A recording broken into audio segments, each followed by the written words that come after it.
بسم الله الرحمن الرحيم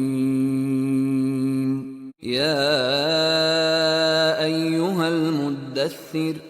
قم فأنذر وربك فكبر وثيابك فطهر والرجز فاهجر ولا تمنن تستكثر ولربك فاصبر فإذا نقر في الناقور فذلك يومئذ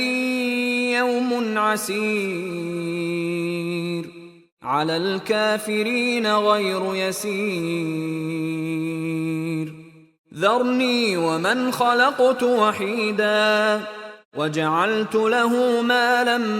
ممدودا وبنين شهودا ومهدت له تمهيدا ثم يطمع أن أزيد كلا إنه كان لآياتنا عنيدا سأرهقه صعودا إنه فكر وقدر فقتل كيف قدر ثم قتل كيف قدر ثم نظر ثم عبس وبسر ثم أدبر واستكبر فقال إن هذا إلا سحر يؤثر إن هذا إلا قول البشر